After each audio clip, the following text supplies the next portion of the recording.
dan menjalani karantina di akomodasi milik pemerintah Jepang selama 3 hari. Jadi berbeda ya. Kalau dulu, kalau pas saya berangkat itu ketika tiba di Jepang memang di PCR test dan hasilnya negatif.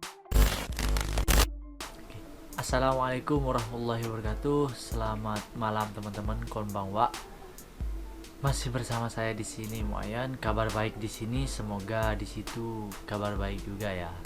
Alhamdulillah, hari ini saya mau ngasih kabar gembira hari ini. Jadi saya mau ngasih kabar gembira yaitu tentang dibukanya Jepang. Nah, buat teman-teman yang saat ini sedang menunggu kabar ini, akhirnya alhamdulillah Jepang akhirnya buka.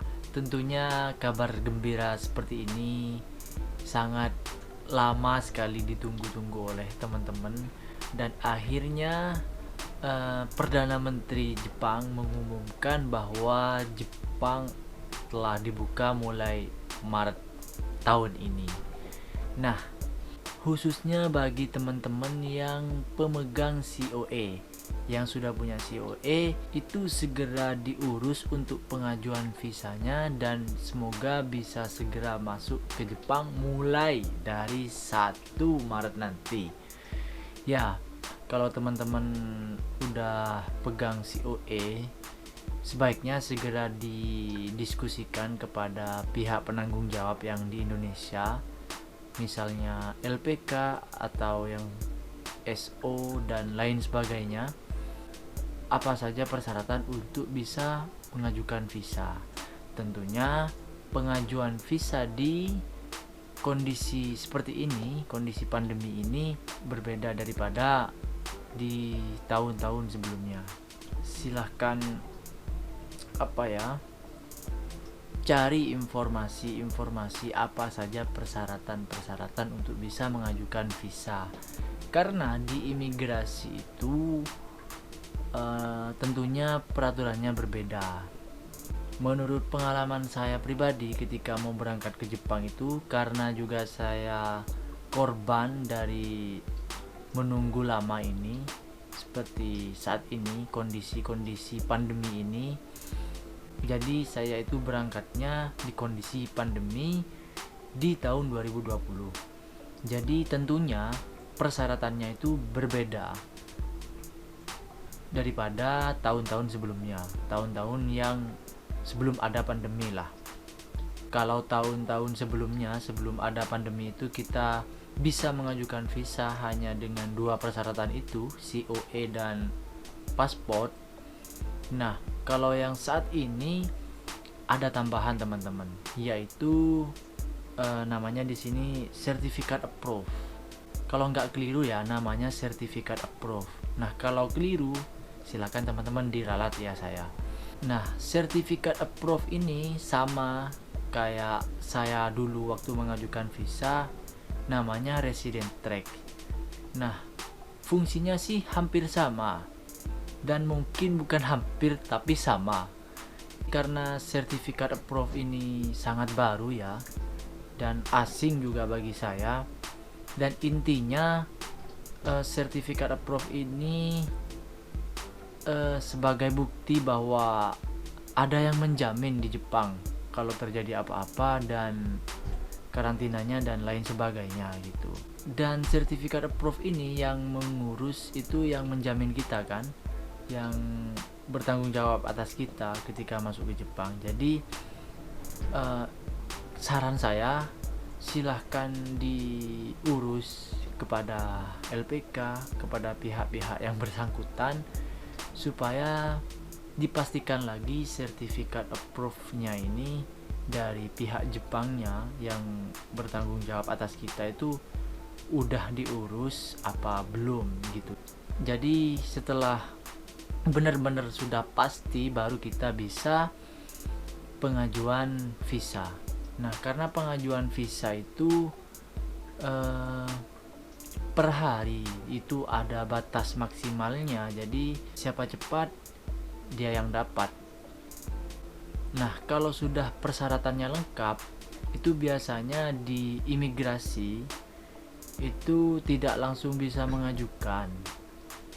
tapi harus reservasi dulu, harus direservasi, atau mungkin di imigrasi yang lain mungkin reservasi dulu baru melihat persyaratan untuk pengajuan visa itu tadi, yaitu COE, paspor, dan sertifikat approve-nya. Berdasarkan dari teman-teman kemarin waktu saya mau berangkat itu, setiap imigrasi itu peraturannya beda-beda. Reservasinya harus online, dan pokoknya saran saya lagi kepada teman-teman yang berjuang ya, tetap semangat, tetap terus pantau, kalau bisa terus cari informasi, tidak hanya di bukanya Jepang aja, tapi di persyaratan untuk pengajuan visanya. Bisa berkomunikasi dengan konjen dan lain sebagainya. Aktiflah, karena hal ini juga akan bermanfaat untuk Anda dan teman-teman Anda tentunya. Nah, setelah pengajuan visa, persyaratannya semua sudah lengkap, semua kita sudah diterima, itu kalau menunggu visanya keluar, kita harus menunggu juga ya tentunya. Untuk menunggunya ini tidak lama kok, tidak sampai berbulan-bulan, tapi hari. Itu juga tergantung di imigrasinya. Nah, bisa jadi 5-6 hari lah maksimal. Nah, setelah visa keluar teman-teman, ini kan juga memesan tiketnya biasanya itu ditanggung sama pihak di Jepangnya juga. Terkait kesiapan di Jepangnya juga, kapan dipesankan tiket. Oke, kalau kita sudah punya jadwal keberangkatan atau kita sudah memesan tiket, kita juga reservasi kapan mau PCR test. Kalau berdasarkan pengalaman saya dulu waktu mau berangkat ke Jepang, hasil PCR testnya tadi itu berlaku 72 jam, jadi sekitar 3 hari begitu. Nah, kalau yang sekarang saya rasa sama, dan yang berbeda nanti ketika sampai di Jepang itu entah di PCR lagi di bandara atau tidak, saya kurang tahu karena sampai saat ini kan belum ada yang berangkat. Tapi rasanya sama, kita siap-siap aja, tetap jaga stamina tubuh kita supaya hasil PCR testnya nanti sesuai dengan apa yang kita inginkan, dan kita bisa lancar perjalanannya di bandara dan di perjalanan lah ya. Nah, ketentuan yang berbeda saat ini yaitu ketika nyampe di Jepang itu nanti ketentuan karantina. Oke, ini dilansir dari Kedutaan Besar Republik Indonesia di websitenya. Ini ketentuan atau kebijakan karantina terbaru Jepang bagi warga negara asing yang mau masuk ke Jepang. Yang pertama, pemerintah Jepang memberlakukan kebijakan karantina bagi warga negara Indonesia yang datang kembali ke Jepang sebagai berikut. Yang pertama yang sudah saya sampaikan tadi, yaitu menyerahkan hasil PCR test yang negatif. Itu sudah pasti ya, sesuai dengan format sertifikat dan dikeluarkan dalam waktu 72 jam sebelum keberangkatan ke Jepang. Oke, ini sumbernya dari KBRI. Nah, ini yang ingin kita bahas, yaitu karantina. Karantina ini di fasilitas yang ditentukan oleh pemerintah Jepang, yaitu tetap melakukan tes PCR saat ketibaan di bandara dan menjalani karantina di akomodasi milik pemerintah Jepang selama 3 hari. Jadi berbeda ya. Kalau pas saya berangkat itu ketika tiba di Jepang memang di PCR test dan hasilnya negatif, dan ketika keluar dari bandara itu tidak boleh mengikuti kendaraan umum Jadi dari pihak penanggung jawab dari Jepang itu menjemput secara khusus. Jadi membawa bis pribadi untuk menjemput kedatangan kita ketika di bandara. Itu bedanya. Nah, kalau peraturan saat ini bedanya ketika Anda tiba di Jepang itu meskipun nanti PCR tesnya itu negatif, kita akan melakukan karantina selama 3 hari yang difasilitasi oleh pemerintah. Tapi jangan khawatir, karantina di Jepang itu mantap dan fasilitasnya luar biasa sekali. Jadi yang penting Anda itu tiba aja di Jepang, mau di karantina berapa hari aja, tidak perlu khawatir. Pokoknya kalau karantina itu pasti berat badan Anda akan naik. Bikin happy aja. Yang penting teman-teman perjuangkan betul-betul ketika mau mengurus visa itu yang paling penting. Dan jaga betul-betul kesehatan waktu di Indonesia. Kalau karantina mau berapa hari pun itu enak pokoknya, menurut saya sih. Jika menolak, maka pihak berwenang dapat melakukan penahanan sesuai peraturan karantina Jepang. Jangan sampai ditolak lah teman-teman. Jangan ditolak, itu rezeki. Jangan sampai ditolak ya.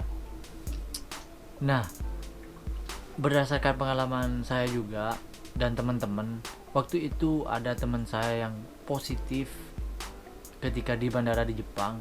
Dan itu kalau positif dulu di waktu itu di 2020, positif di bandara di Jepang, meskipun di Indonesianya itu negatif, itu tetap di karantina, tapi karantinanya itu yang ikut pemerintah tadi.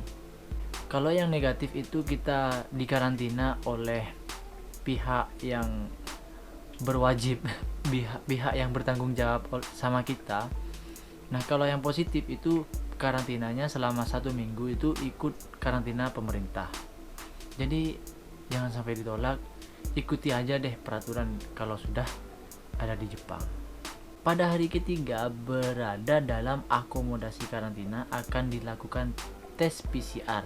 Jika hasil tes negatif maka diizinkan keluar dari akomodasi pemerintah.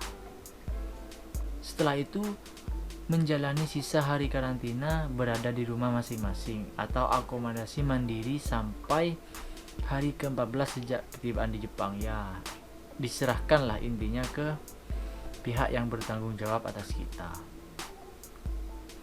Oke. Yang selanjutnya yaitu menyerahkan pernyataan tertulis kesediaan tetap berada di rumah selama 14 hari, yaitu biasa. Kita nanti akan mengisi pendataan-pendataan yang berada di check-in di bandara di Jepang. Ikuti aja pokoknya. Kalau udah di Jepang tuh aman lah. Mau Anda negatif, Anda positif itu insyaallah aman. Selama Anda mau mengikuti peraturan-peraturannya. Jangan sampai menolak atau melanggar. Oke, seperti itulah kira-kira teman-teman. Pesan saya cuman satu itu tadi. Benar-benar diperjuangkan, benar-benar diurus betul-betul. Jangan sampai ada miskomunikasi ketika mengurus pengajuan visa ini.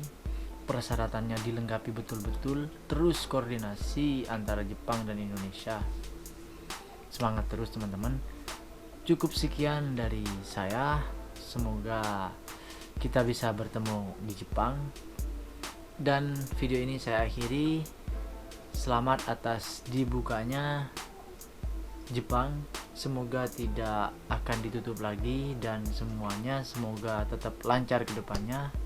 Sekian dari saya. Wassalamualaikum warahmatullahi wabarakatuh. Salam Stretanan Catoganan Becaan Taja.